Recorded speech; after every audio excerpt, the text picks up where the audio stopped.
You go out shopping, and all you see is babies and bellies.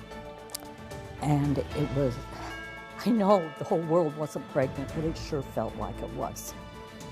Anyone who has struggled with infertility can relate. It is a heartbreaking and often lonely existence. Erin, you've shared even publicly how this can just leave you feeling really bitter too. Yeah, I felt that way, but the woman you are about to meet is exactly the opposite.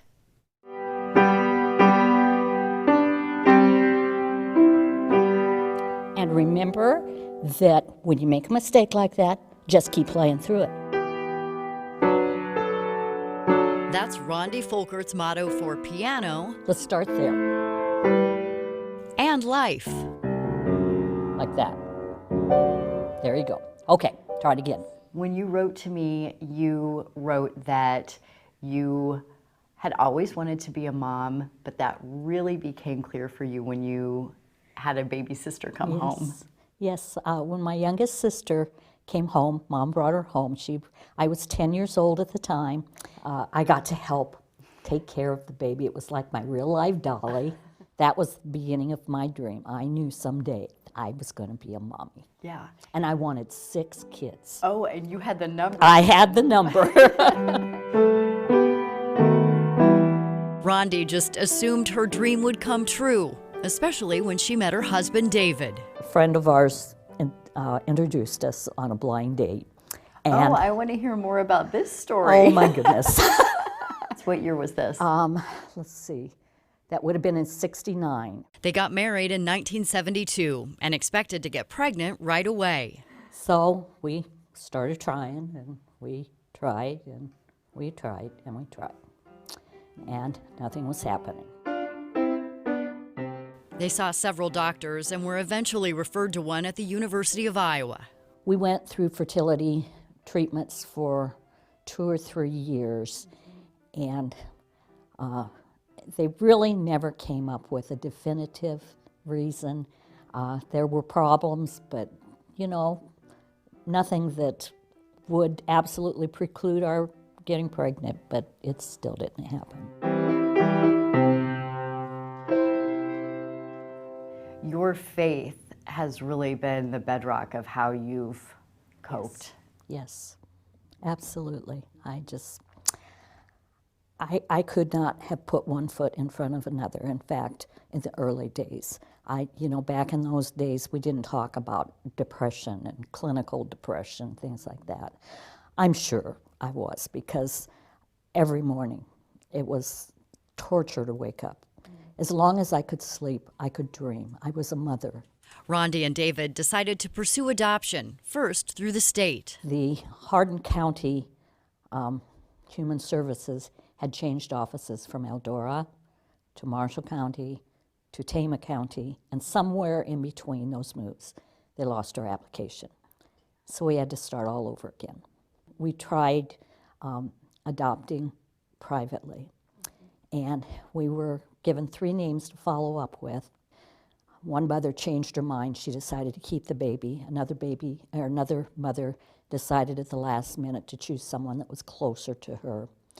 And the last one was out in Virginia, and I can't remember what happened with that one, but it fell through at the last minute. And I just finally said to David, my heart won't take this. I can't do this anymore.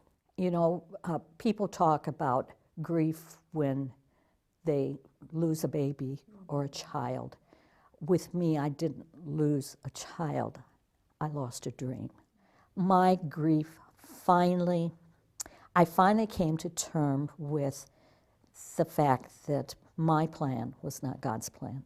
He had a different plan. That's so hard. It is very hard. And it's hard to give it up, but I had to come to grips with that. I had to put that dream to rest.